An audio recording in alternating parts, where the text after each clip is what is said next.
we're getting to the end of this month. Well, we'll bring you the headlines and expect you to contribute your own voice. When you say something, we amplify it. That's what we do. On the show this morning, we're going to have Rufai Oseni give us his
incident that raised commercial building in Ikeja Computer Village is also there.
We've had enough of these headlines, but there might be others that you are interested in and you want to highlight or you want to talk about this morning.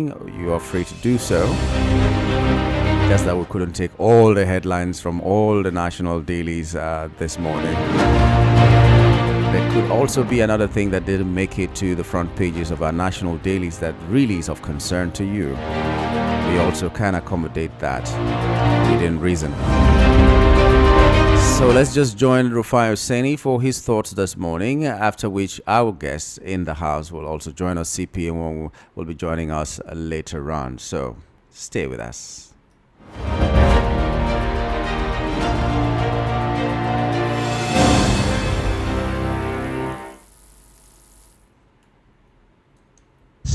Emergency situation. We hear there was a fire, rising buildings in Computer Village, which is a very sad one. And that's why we keep calling, on the authorities as regards management of markets, of places, of public places, and how we manage emergencies, in general. It's something we must all look at as a nation if we truly want to grow and if we truly want to be successful. Just like I talked about the situation that happened also yesterday, where a tanker had stopped and I think it had skidded because of some issues, and people were going there to scoop fuel. And when you look at what happened, it's quite very sad. In fact, it was just by the grace of God that we didn't have any incidents that people were hurt or fire ignited or anything happened. So the way we respond to emergencies, to accidents, to incidents and things like that, I think is something we must look at critically if we truly want to build a nation, that will equitably stand the test of time and that is viable and that is long lasting. So, these are things we need to be able to look at. NDLEA records 7,000 arrests and seized 14,000 over 14,000 kilograms of drugs. This is quite amazing, but it still shows that a lot more needs to be done as regards the activities of the NDLEA, because if we do not do a lot more, then how can we sanitize the country, from drug and drug peddlers and drug activities? That should be our priority at a point in time like this. But it's a welcome development. The court has granted Anthony Joshua bail adjourned trial till the 25th of February. That's on the magistrate court in Shagam has granted bail to Adeni Kayode. That's the driver, Anthony Joshua's driver, who conveyed the world boxing former heavyweight champion. Kayode was and two members of his team before they had a fatal road accident. He was admitted to bail in the sum of 5 million naira with two shorties, while the court adjourned the case until February. The 46-year-old man is standing trial over the crash that claimed Lateef Ayodele and his strength and conditioning coach Shin Ogami. Let's see how this case will pan out, and let's see how all of this goes.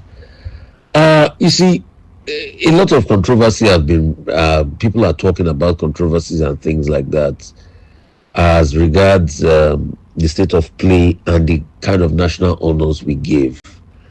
Recently, the question and the case of somebody the president gave a national honor to has been making the rounds, and I'm talking about Shaguri. There's a story released by Archive. Archive is a group of people that reveals Nigerians and newspaper archive, and they were talking about the fact that how this same person was had admitted, and in fact had made a deal with the federal government then to be able to return some of the Abacha loot, and this was at 2000. So 26 years down the line, that same person is given one of the highest national honor. GCON, I think it's like the second in command that gets a GCON. And it speaks volumes about our country. And that's why I keep asking, even with the fight against corruption and all of that, you look at the caliber of people that are fighting corruption, and you ask, are these ones not corrupt themselves? Have we not heard that the EFCC itself says that you have bad amongst us, bad eggs amongst us? And you wonder, what is really going on? So that's why, to a large extent, I just think this fight against corruption is, if you fall in their bad books and they indict you for corruption, make some noise about your case, until the extent that when the government that likes you comes to power and the cycle continues and they let you go. Is it not in this same country that somebody, they did a plea bargain deal with some of the people, one person that was trying to run for the position of Senate president then, and the APC did that person so much, and the next, still a member of their party, they declared a nolle prosequi on his corruption trial. So it's just about how can you bring the money and they'll be able to share the money and what goes on. And even when you even go to the offices of people, that are indicted for this corruption, and you hear what transpires, it's just a case of what is going on at this point in time. And when we do that, Nigeria doesn't really grow, because there's no real will to fight corruption. In fact, you hear some people tell you things like, if you are going to steal in this country, it's better that you steal enough, so that once you steal enough, it becomes easier. Because how can you explain? I mean, what's the national ethos? What's the national honor system? What's the national memory system? And the same person that was told to return some money back in the dark days of Abacha is now being given a national honor in a government led by the same person that fought against the Abacha government then and called them bad and said, they were against Nigeria. That risked his life fighting against the Abacha government then. How can you? And that's why I see, when they try explaining Nigeria to you, you will never understand. How can you understand that President Tinubu's government, which were the pro-democracy fighters then against the Abacha government, that saw hell, and somebody that once we return to democracy was told to return money, the same person many years down the line is now being honored in the same government of the person that stood and spoke against Abacha at that time. So that means all that President Tinubu was fighting Abacha for them, if you can honor somebody that played a prominent role, that was even told to return money in that government, it just shows that to a large extent you have endorsed what Abacha did. Anyway, it's not today that President Tinubu takes all sorts of interesting decisions. We all remember the case of the pardon, until Nigerians had to shout. But on this, he has already issued it. I'm sure President Tinubu will just say, you can go and shout as much as you want, and nothing will happen. And truly, nothing will happen. So, and it will be on record that we said our bits, and we say these things for posterity's sake. Not that we expect that reason will prevail, because if reason prevailed, it should not even happen in the first place. For the fact that it happened, it shows that Nigeria matter. If they try to explain it to you, forget. How police officers detained me and extorted 150,000 naira from me. A journalist said he and his wife, Ugechukwu Jeku, and his kids, Adela, 3 years old, were detained for 10 hours until he was able to pay 150,000 naira bail. This is in the same country, and this story is on the premium. This is in the same country that they tell you bail is free. Julian Egbas, deputy editor of The Cable, has accused operative of Otolondewi divisional headquarters in Anambra of arresting and detaining him alongside wife and underage children in the states. He was told to pay 150K. According to the journalist, the incident occurred on Sunday, 28 December, in Otolo community. Egbas had traveled to the community to spend Christmas with his wife. In the early hours, the journalist recalled being woken up by loud argument emanating from another wing of the building. Apparently, my wife and her uncle, who were visiting from the United States, had adopted his daughter. Now we're having a disagreement. So based on this, whatever happened, he was arrested. And when he was arrested, the state of play of things finally became interesting. You see, that's the state of play of Nigeria for you. in the same country when they say bail is free. And that's why I say, if they try to explain Nigeria to you, you might likely not understand what is going on. Ex-AGF Malami arrested after being released from Abuja.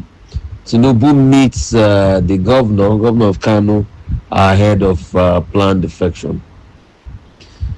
There are many other stories making the rounds, but I quickly want to clarify this because a comment was passed around recently while Bovi was talking about was quoting Max Solon's account of the civil war and all that transpired, and the truth is the fact, and some people started saying Ife Junior was not the master, what's it called, was not the mastermind. Kaduna Nzegu, that it was Ife Junior that was the mastermind. What I just want to say is that, please, there was no Igbo coup.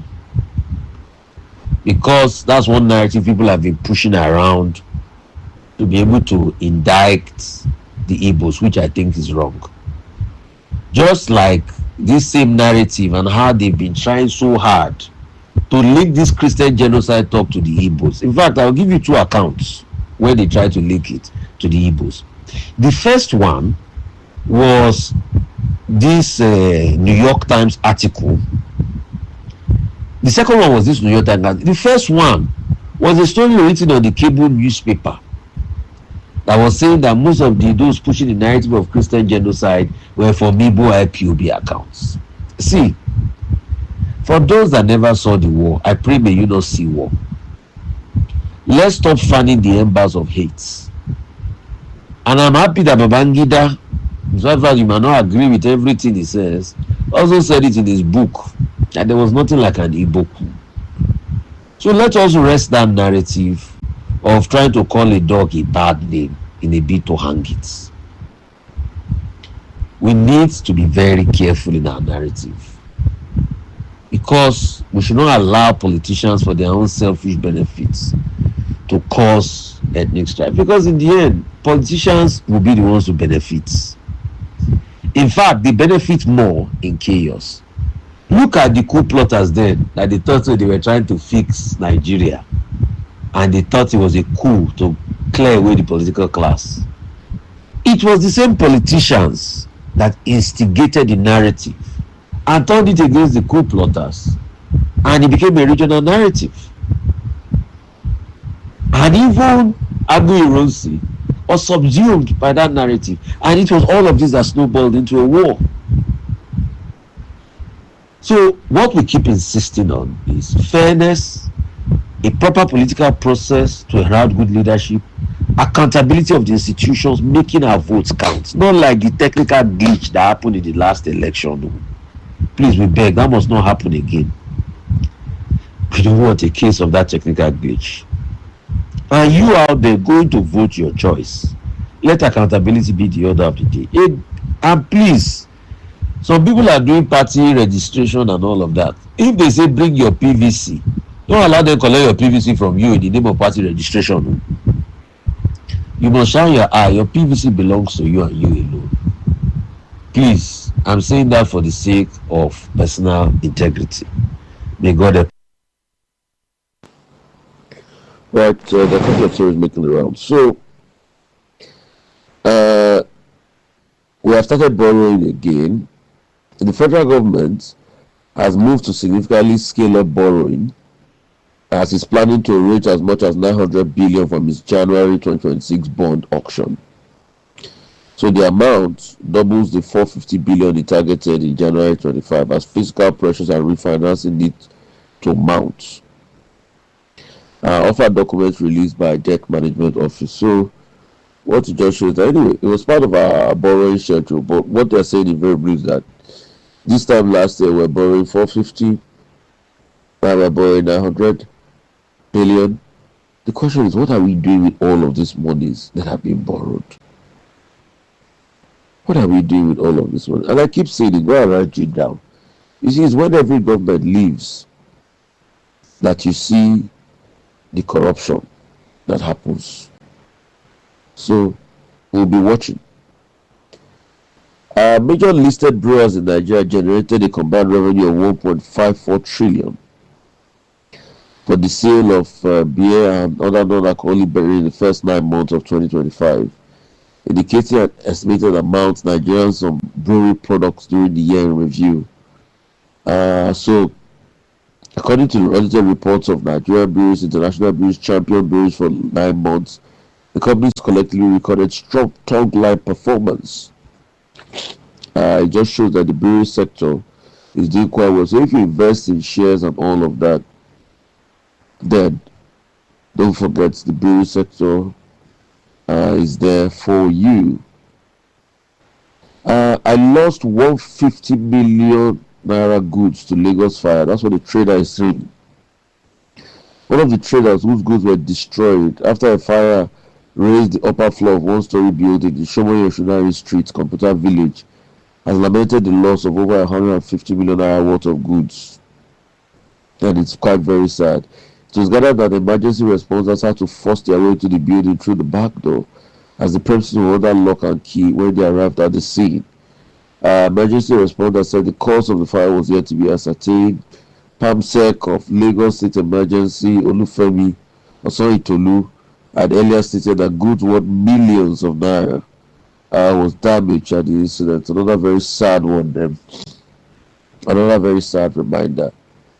So, you see, there's been this contention about the identities of those kidnapped, because they said people were kidnapped from Ekwa Church, Jeremy Serafi 1 and 2 in Komi Wali community in Kujuru. But the police officials have been saying, no, that is not the case. So I think the identities of the people have been released, about the 177 people kidnapped, and people are saying that they stand by their story. And this is coming barely a week from the same community. They paid 2.6 million ransom to secure the release of 20 residents.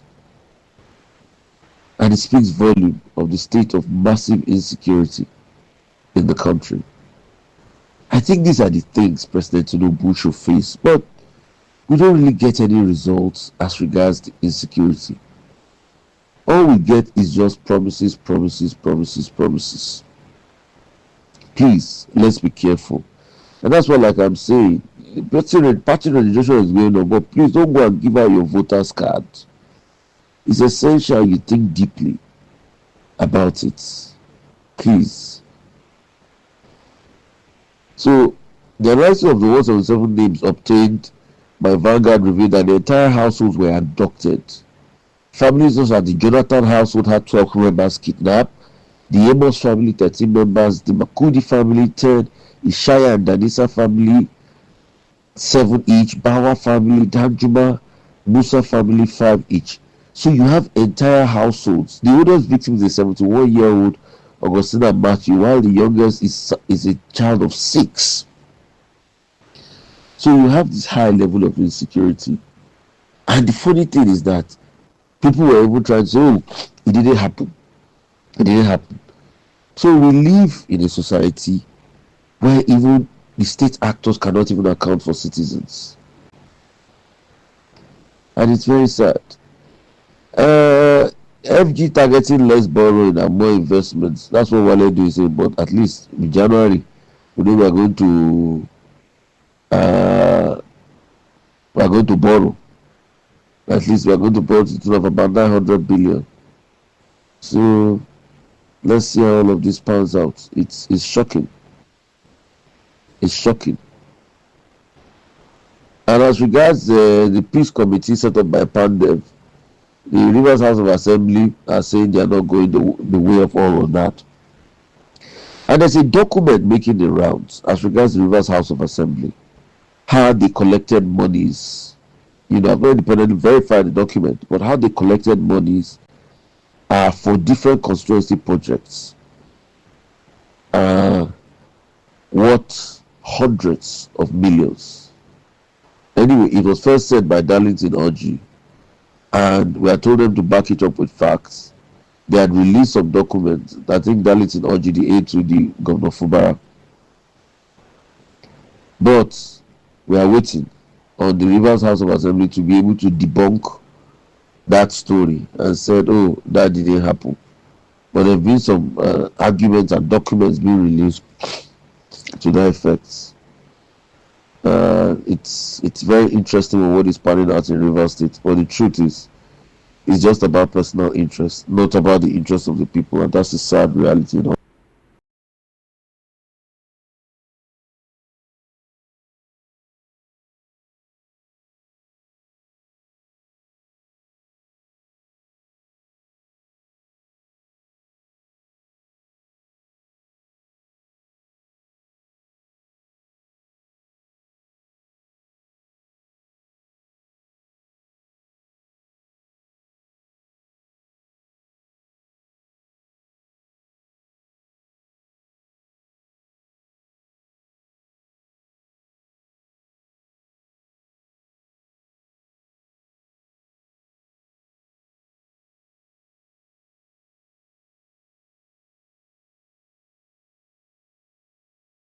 Good morning and welcome to the program, Mr. Wong. Good morning to you and to the listeners.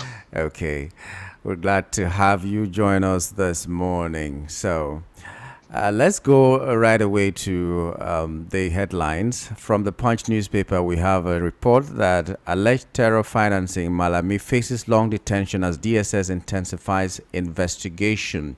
The question some of us have been asking is, why does it always happen that in many cases the people are arrested first before investigations are carried out? Malami was also released and then rearrested and all that. So why does it happen this way? Well, as a matter of procedure, there's nothing wrong in that. There could be circumstances or situation whereby you could go ahead and begin your investigations discreetly, and at the end of the day, you go ahead and arrest. Then, on the other hand, too, it is quite in order as a matter of procedure. You can arrest and at the same time commence your investigations. Maybe knowing fully well that if you keep doing the discrete investigation, it could leak and they'll start blocking all the necessary facts and information you are seeking for. And furthermore, in high profile cases like that of Malami, as alleged, it is appropriate that you bring him in, you rein him in, then you commence your full-scale investigation because the allegation has been so massive. And once you have him in, it will be difficult for him to tamper with the process, even though he may still decide to use those who are very loyal to him or his aides and errand boys to try to cover one or two things. But if you rein him in, as is the case now, it will mitigate some of the steps that his aides might take with a view to block off some of the facts that ought to be in the public domain. But whatever is the case, things like assets are not hidden things. They are there. You can't go and pull it out, like houses and lands. They are there. And they are well documented on ownership and possession and all that. So the documents are there. You can always go to Aegis in Abuja or go to wherever, and seek for those information and get all the details. The only thing there is that maybe some funds may be used. But those things, the way the funds may have been, used to purchase some of those assets, will quickly reveal the real ownership. It's just like what is happening in London now concerning the late Jeremiah Hussein's property. Jeremiah Hussein. It is at his demise that the truth is coming out. So all the names they used, bringing in Ozokeme and so on, see how it has exposed everybody. So the same is equally applicable here in Nigeria, and that is exactly what Malami is facing now. That's one part. Then on the second segment of the question that you asked concerning the DSS waiting for him and he's probably, yes, they arrest him and presently he's been in Kuje, a correctional center. You see, there's nothing wrong because the DSS have very cogent facts before them that they don't want stories to follow. That's why they are watching and waiting for him to step out of the correctional center. Then they'll take him over from there into their own custody. Their own investigation has nothing to do with what EFCC is doing. What EFCC is doing touches more on economic and financial crime. Whereas the DSS is dealing on security, top security related issue or matter, which is not subject of our discussion right here before the public domain, in terms of the media. Yeah. Except the bits the DSS wants to tell us. That's the one we rely on. So any other thing anybody is saying is speculative. It has to do with national security. And when issues of national security comes up, it is international. It does not end up with DSS. Some other interests across the nations are still interested because whatever is being discussed, let me give you one instance. If things concerning movement of arms and ammunition are involved, the country where the arms took off to Nigeria will be involved. They have to tell stories, how the thing, who purchased, how was it purchased, and so on and so forth. Whoever did the carrying or courier or shipment, maybe not from that country, could be, let's take for instance, Emirates from UAE. The government and people of UAE, United Arab Emirates, will also be interested. How can their carrier, whether national carrier or one of their stakeholders carrier, be involved in moving so and so shipment of arms that are not to the knowledge of the government, but an individual for certain activities? And other countries that are like police of the world, like US, will equally be interested. Even the EU and some other, even Russia will be interested. Which arms are they talking about? Where did they buy the arms?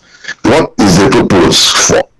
Then with the issue that has been going on with the insecurity in Nigeria, and their investment interests in Nigeria too as a nation is part of it. So those are the things that will make DFS not to take things for granted until they get to the bottom of it. That's my Okay. to it. Explain to us, because one of the stories on the headlines is court grants Anthony Joshua's driver bail at Johnsonville to February 25. Explain to us what really is bail in the police context, especially when they say bail is free. It may not be directly on a case like this, but when you say bail is free, in what context is that applicable? No, you see, bail, you're not supposed to pay for bail. It is free. It is only the court bail that is not free. In the sense that they say that this person is granted bail to the sum of, like they did for Malami, they'll tell you 10 billion or 50 billion, or as the case may be. Yeah. What it means is that whoever is coming to stand as surety for the accused person will be ready to pay to the courts or the federal government or wherever that sum of money if that accused person escapes or elopes after being granted bail. So that is why the bail condition of certain cases are very stringent. In fact, good old days when we are working in 4CID and Lagbo, we used to look for sureties who have property in Ikoyi and Victoria Island. And those properties, the value. It should not be Nkunda property. It should not be properties that have been given to banks as collateral. It has to be very free, property. to such an extent that if they look for Malami tomorrow, maybe he escapes to Niger Republic and stays there. Whoever stood for him will forfeit all his own whatever sum the court would have given, which he has undertaken to forfeit in the event of the man running away. So the same applies to the driver of Anthony Joshua. Because that case, he's a very lucky person to even get a bail on that case, because it's a clear case of manslaughter. It is similar to murder, but this one is accident. There are two sides of it, you know. So this one, you cannot say it is murder or is culpable homicide, but it is manslaughter. And it attracts minimum of 21 years imprisonment. That is, if the judge decides to be very lenient, you know, in cases of manslaughter. Although, in good number of cases, I wouldn't want to say that there is compromise. When we have manslaughter cases, two families may decide to say, well, this is an accident. We don't want to pursue this case. Let the man, they have decided to pay for the burial expenses of our relation. Let the man please go and live his life. Then they'll go to court, swear an affidavit, bring it to police, and say we don't want this case to continue. And police will pull itself off and let the sleeping dog lie. That is mostly manslaughter cases. That is cases of accidents like this one. You know, accident is not deliberate. It is not intentional. It is not you know, it's not prepared that this is going to happen. But we are like this case of Anthony Joshua. It's a high-profile one where two foreign nationals died. The embassies of these foreign nationals will be very keen and interested in seeing the way we handle your matters. So I won't foresee a situation where somebody will go there to put in paper and say we don't want this case to continue. It is supposed to be left for the state. The director of public prosecution should go ahead diligently and pursue that case. And if at the end of the day, I don't want to preempt the decision of the courts, I'm not in a position to do that, but from my own observation, it seems, let me use the appropriate word, let it not look as if I'm entering into a matter that is pending before the court.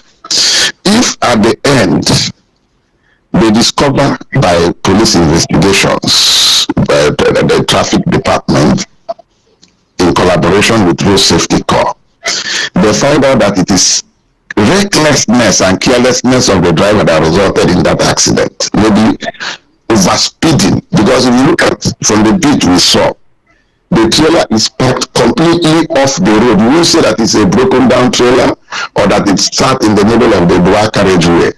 It's even, in fact, the road is so, finished, beautifully finished, that any right-thinking person, and it was broad daylight, any right-thinking person cannot just leave the road and go and run into a trailer that is parked off the road. If it were night time, you say, well, maybe there was a powerful headlamp coming the opposite direction, which would have affected him, and his judgment situation was bad. So he never knew when maybe he thought he was trying to avoid another vehicle and then rammed into that one. Then we may begin to say, okay.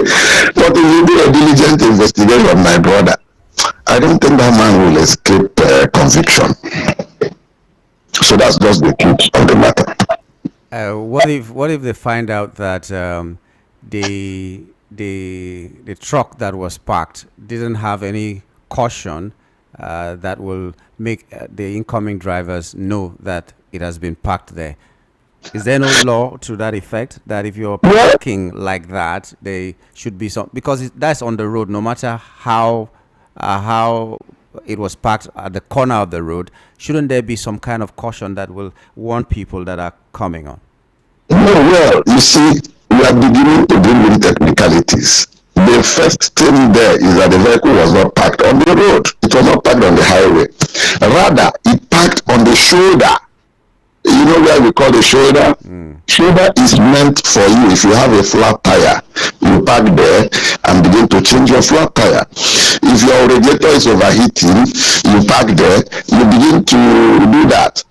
Now, the trailer, maybe the truck driver has parked to go and eat with his conductor or to go and ease himself.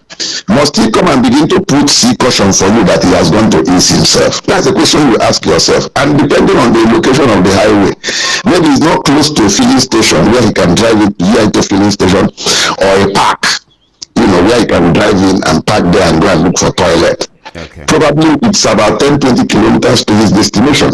So he feels he should park off the road, which he did.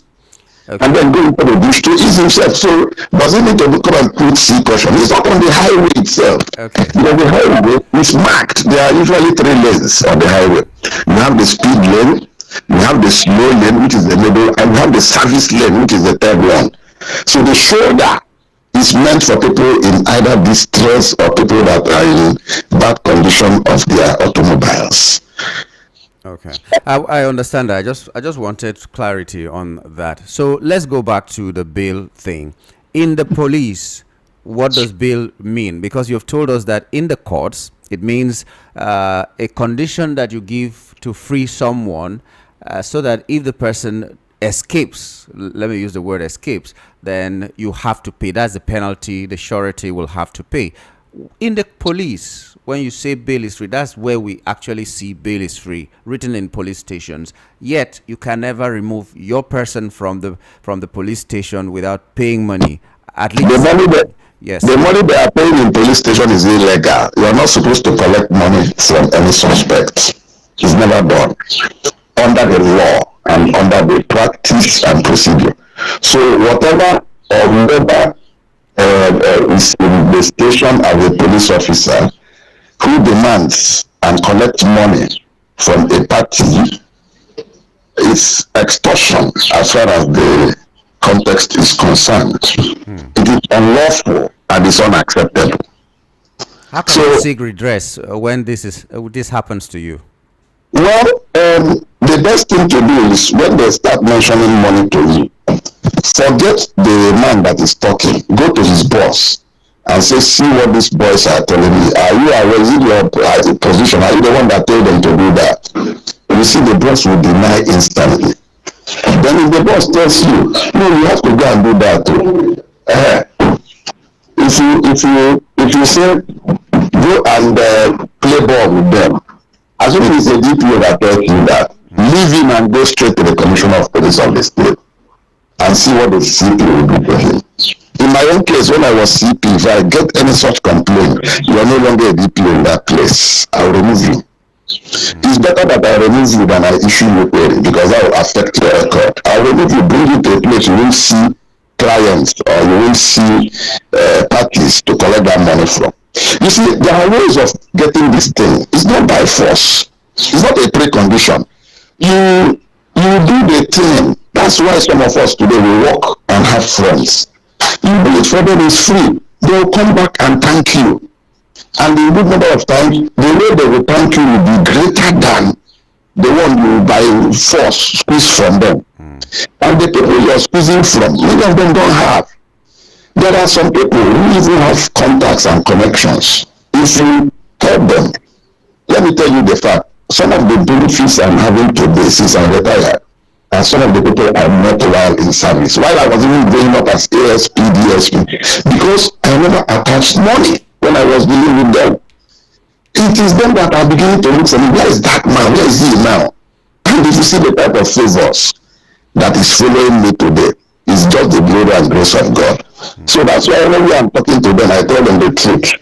Those who want to listen, good luck to them. Those who don't want to take it, I wish them well. Yeah, well, you see, it's a matter of intimidation in most cases. You're made to, for instance, you're made to write a statement, and sometimes they write it for you when you do, when you don't even know what is being written, and then they ask you for bail money, and if you don't give bail money, they begin to intimidate you in one way or the other. And how much opportunities do we have to seek this kind of redress that you have advised us here? That's the thing. So I don't know. The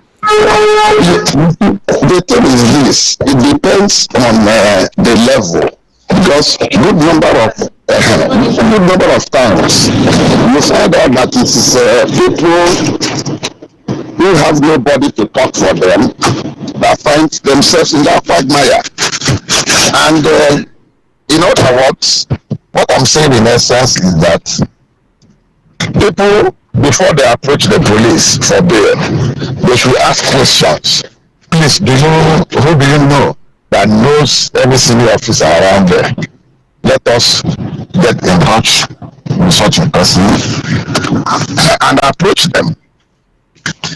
And you see, it works magic, because under the law, when you're giving bail, you are not supposed to pay money for bail. It's not done. It's unlawful. And that's why they paste there on the walls of the police station and in public places that bail is free. So that does not mean that you cannot go and say thank you. Thank you is a different thing. That one is from your heart. Maybe after the case would have been done, you go back and say, oh, okay, boys, okay, that's your team.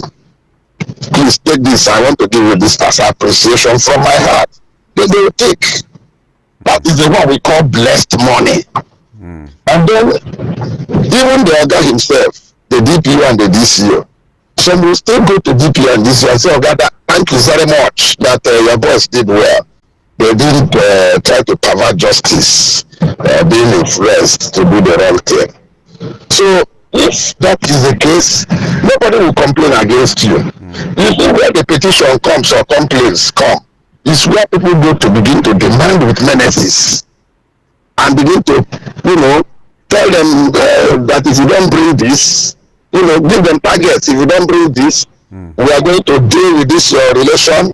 You will remain here and rot. You cannot remain there to rot, because the law does not provide for such. The law does not protect or cover the police to do such a thing. So the law is such that you cannot detain anybody beyond 24 hours, maximum 48 hours. And then you either grant a bail to the person, or you charge the matter to court. It is not a situation whereby you decide that, look, I must keep him here, keep him in custody.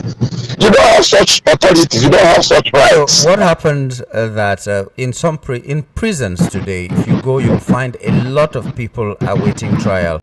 What happens to those kind of people? Why were they detained beyond the 24 hours, just awaiting trial? Some of them have spent years in prison. Well, those ones in prison, what you call prison now is correctional service, a correctional center. Those people you have there are not on the order of the police, but order of the court. So if the court decides, assuming like Malami's case, as I'm talking of now, in Malami's case, they have adjourned the case maybe by 2 or 3 weeks. That's a court decision. So EFCC cannot go and say no. Court, your own is different. We as EFCC, our own is different. Once you have taken to court, you have done your own bit. There is division of labor. The court have their own role to play, and the police or other security agencies equally have their own role to play. So the police cannot begin or continue to play the role of the court. So the police have limited powers of detaining people, unless in some instances they get a court order to remand some suspects in their own custody. For certain reasons, maybe the investigation is still ongoing and is a very critical case. Then they can take the matter to the court, and if court approves it, the sitting judge approves it, and say keep him in police custody so that police can do the investigation. Then in that case, you can keep them out for even 1 month. And if it expires and you're not done with the case, you can still go back to the same court and then get an extended detention order approved and signed by the court, and that means the judge, So once you get that, the man remains dead. You continue your investigation. So which means if police detains you more than 24 hours, anytime you have the opportunity, you can sue them, right? Of course, but in most cases, that 24 hours does not fully work. Make it 48 hours. That's why they give that allowance, that discretion. Give them 24 hours or max 48 hours. If they fail to do the needful, then you can now start getting your solicitors to get notes and do the needful. Well, Nigerians, you've heard from an authority in this matter. Don't mind that today we're just talking police things, because we know that it's an authority that is talking with us. That's why. Okay, let's go to one item at least before we wrap it up with you. COS promises continuous deployment of troops to Plateau State. My concern here is that, okay, we are buying more jets, we are buying more arms, and we're promising more security in these areas. What does maybe something like the action of Katsina government, what will it play? How will it play in the minds of the security people, security personnel that are involved in this terrorism fight, in this banditry and all that? So, how do you think having a situation like the one we find in Katsina State is going to play out in the minds of people who are trying to fight terrorism? Well, it is, to be very frank with you, it is not encouraging at all.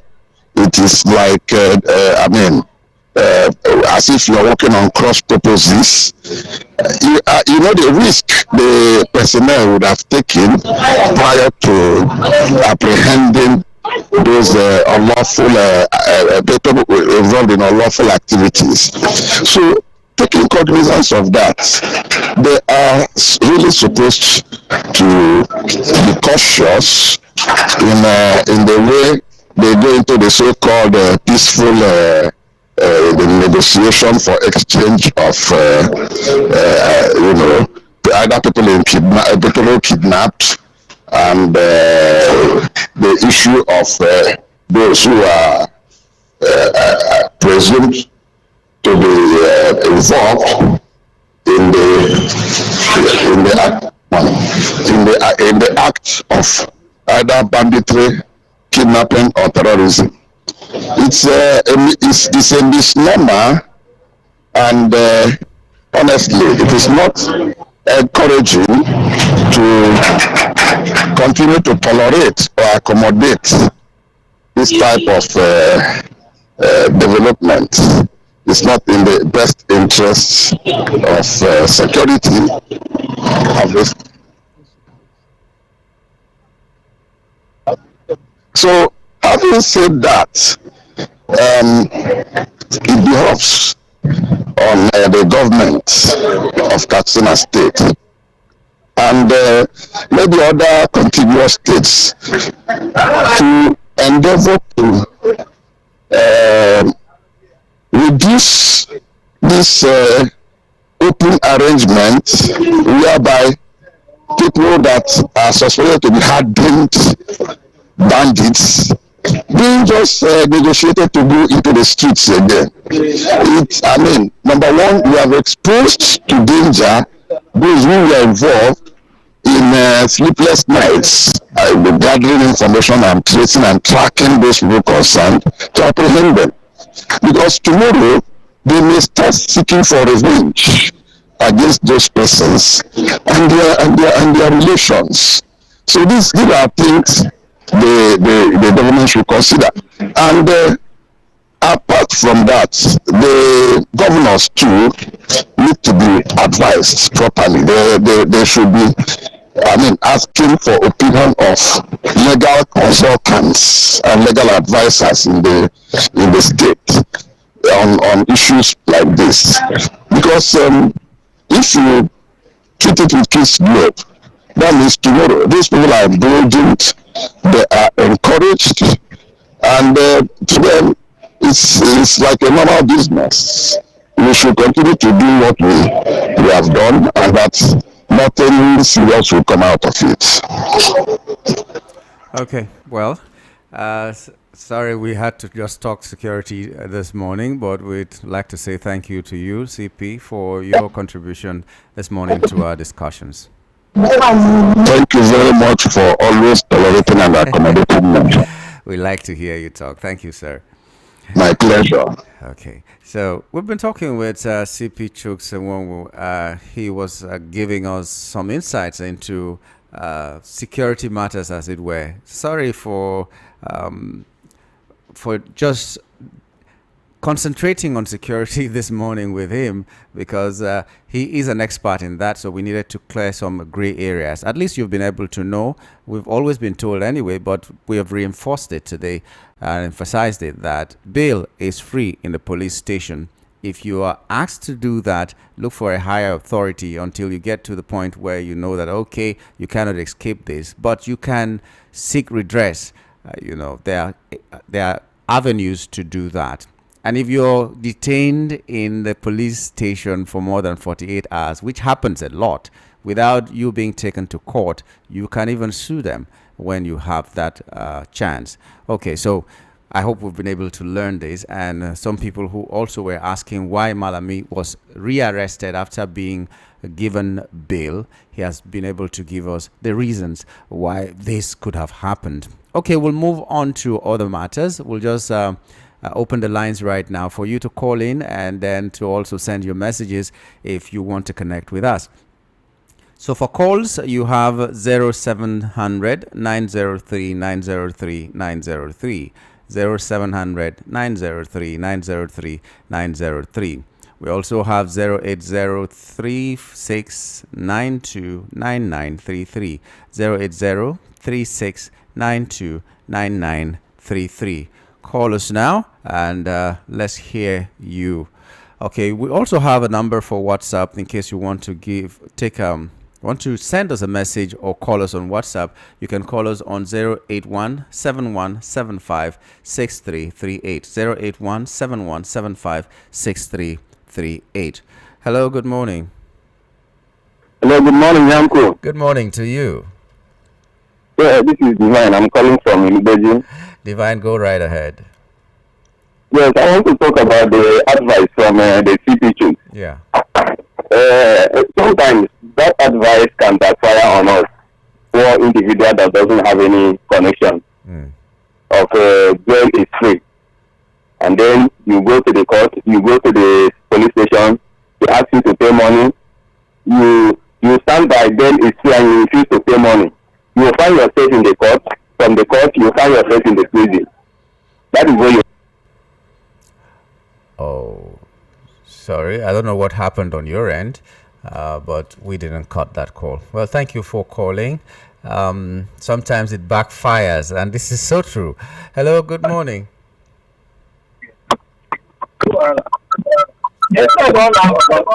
Okay, maybe you didn't know we've picked that call. Call us now. Talk about the headlines that are there. Let me just give you a little bit. The leading headlines are before me on the Punch. Alleged terror financing Malami faces long detention as DSS intensifies investigation.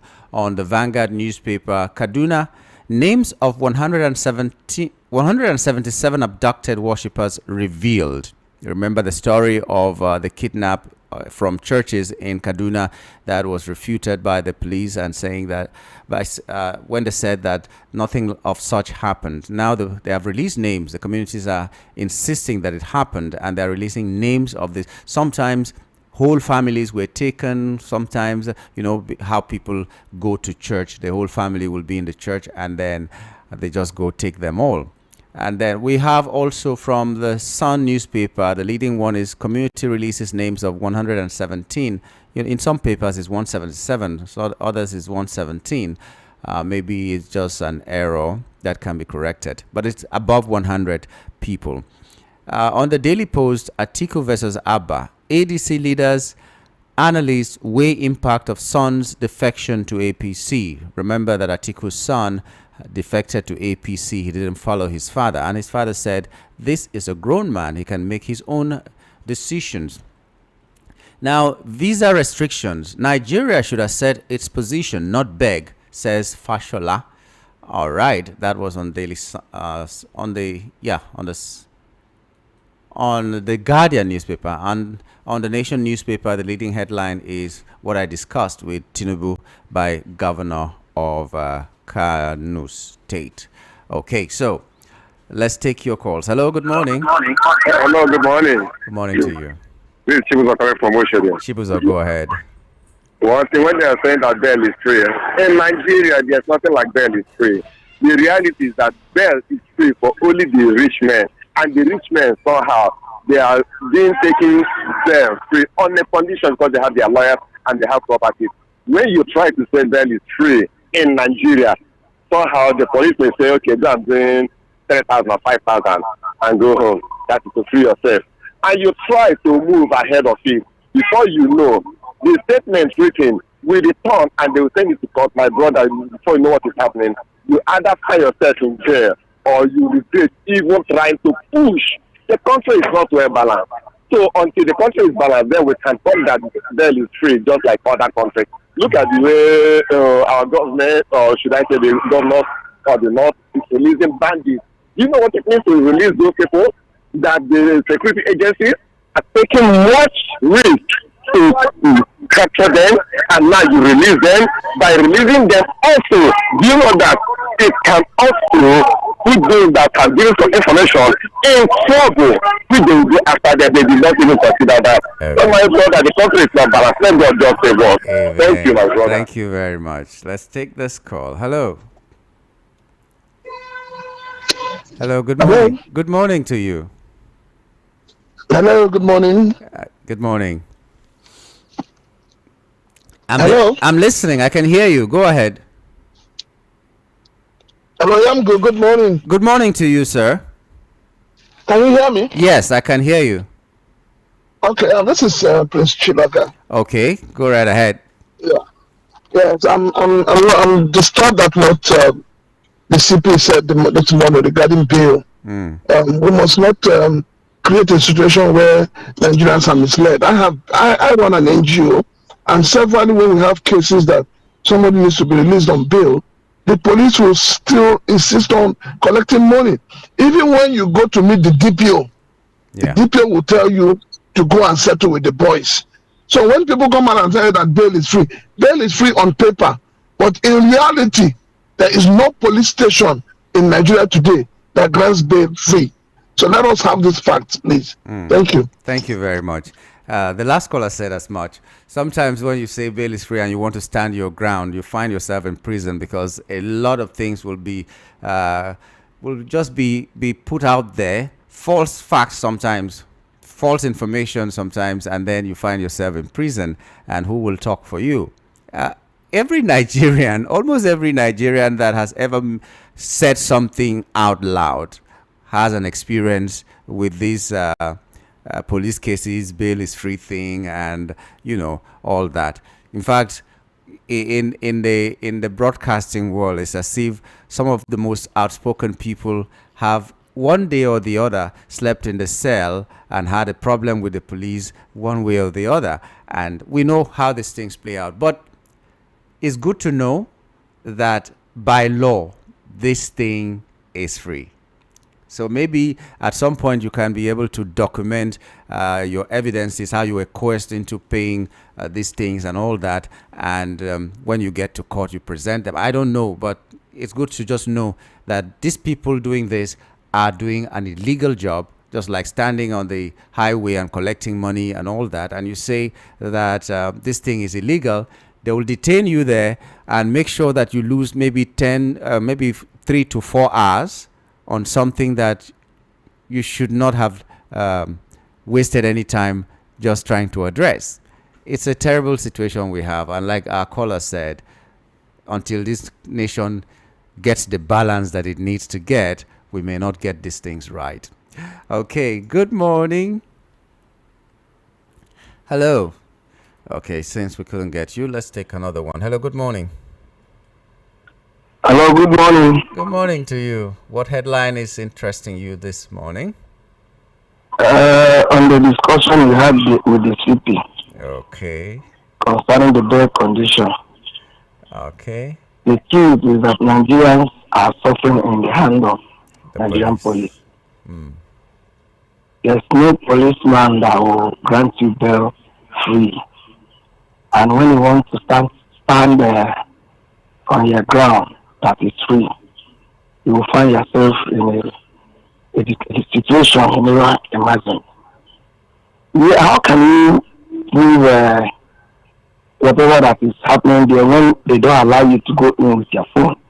Do you know that Nigerian police does not allow citizens to go into the station with their phone? Does it mean the authority doesn't know about that? What right does police have to seize their phone at the entrance of the police? What are their fears? The corruption with the police, Nigerian police is so enormous. It's too much. Nigerians are suffering. Yeah. God help us. God will help us. Well, but let me say something. There are actually some policemen that will let you go without paying bail. Without paying money for bail. The thing is that these people are too few. There are policemen who will insist on the right thing to be done, and they will just follow the book and do the right things. But like I said, these people are very, very few. So we can't lump every policeman in Nigeria into that. There are people who they stand on the road to search vehicles, and you're expected that they will collect bribe, or they will collect their usual 50 naira, 20 naira and all that, but they will not.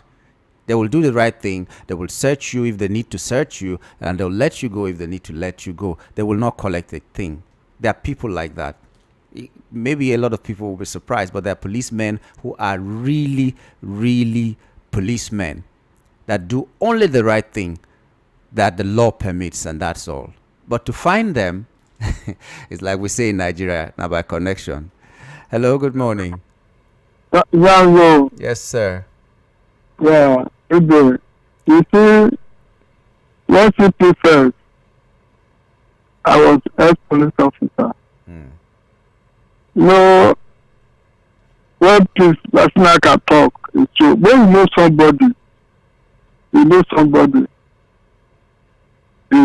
day will be free. I know a day they arrested my wife or one of my neighbors too for environmental. When they arrest them, I want to follow them. I was inside her that I told her I don't go back to do my environmental. They parked the motor there by street, even my street. I went there, they said, they arrest my wife, my neighbor follow me. They pick up my neighbor, say, this is my neighbor, they go with me now. They don't know the person when I don't introduce myself to them, say, I'm this, I'm that. Before me, both my wife, both my neighbor will follow me. If they ask me some back, I say, no, follow them. Then he went with them. When I get to the station, already they don't come out the tax already don't come out the ball cloth. My wife go for the other side for some women. I just enter there, do what they get. God, be a big police officer. Now so they don't they come here, now that wife now arrest you.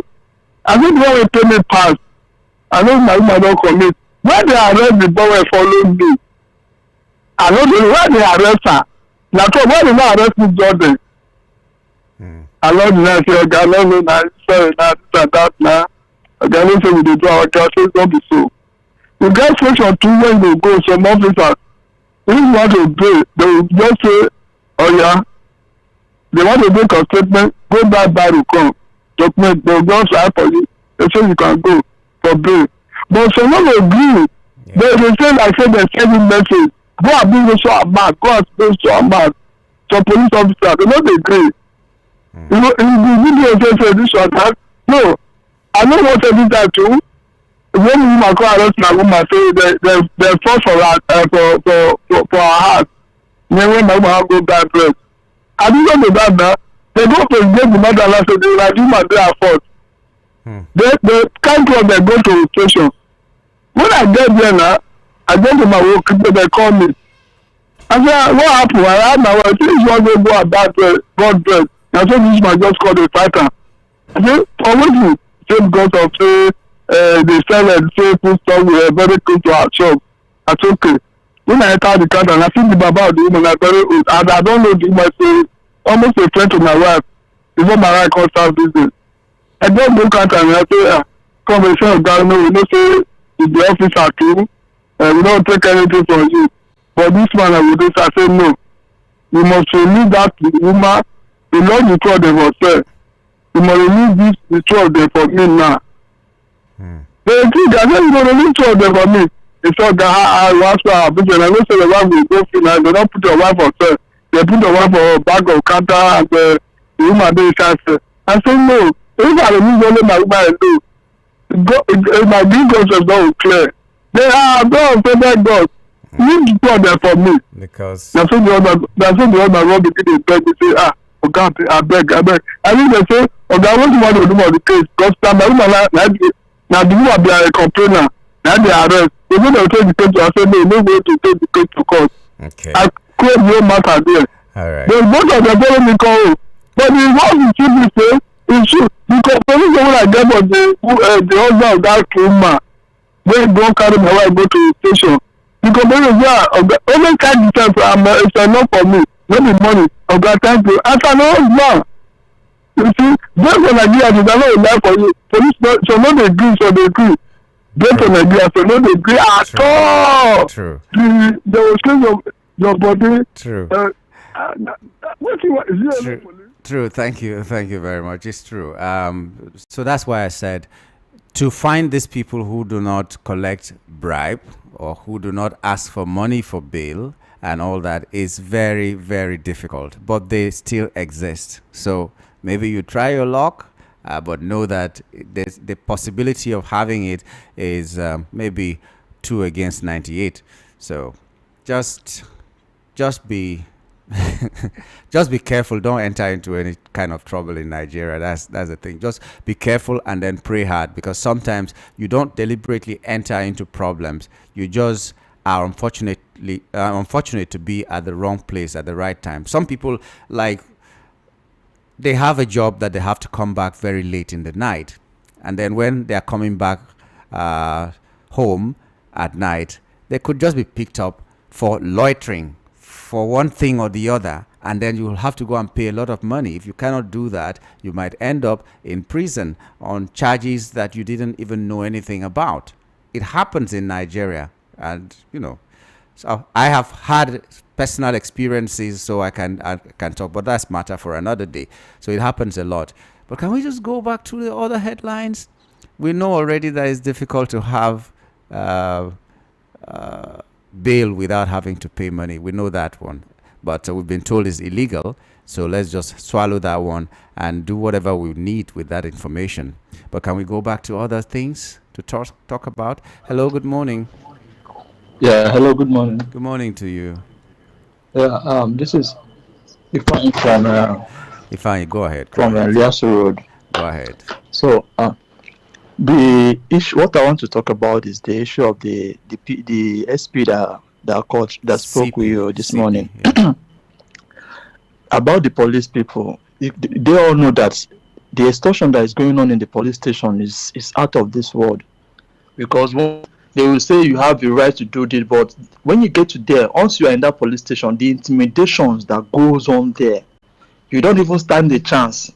Sometimes if you want to prove your rights, they might give you a very big slap that will even shut you, cover your eye. You will not even know what you're thinking about. They would, as in, the intimidation is out of this world. So if they are talking about you have right, that right does not exist as long as you're inside that police station. Even the DPOs, they knows about this. They are all aware. Most of them, they take you to another office that is even out of the police station. They will extort you, then they will force you to write statements and all these things. Once you are there, they will put you in a room that you don't even have a say.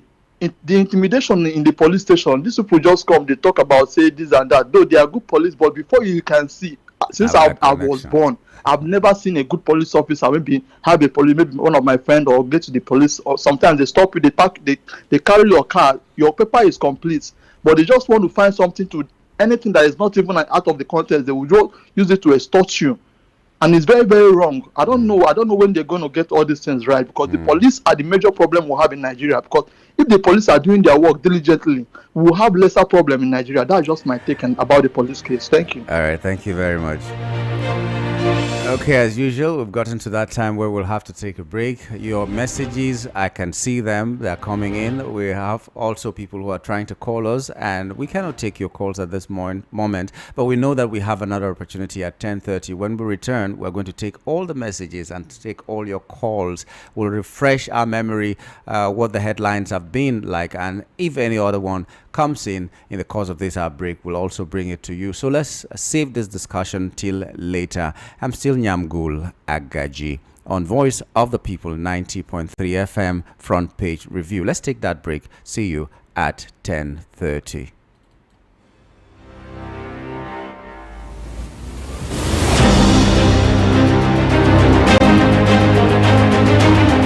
Well done, oh, my original people. How una dey? My prayer be say we go make am. So far we no be lazy. Na Kudos Homes Limited say make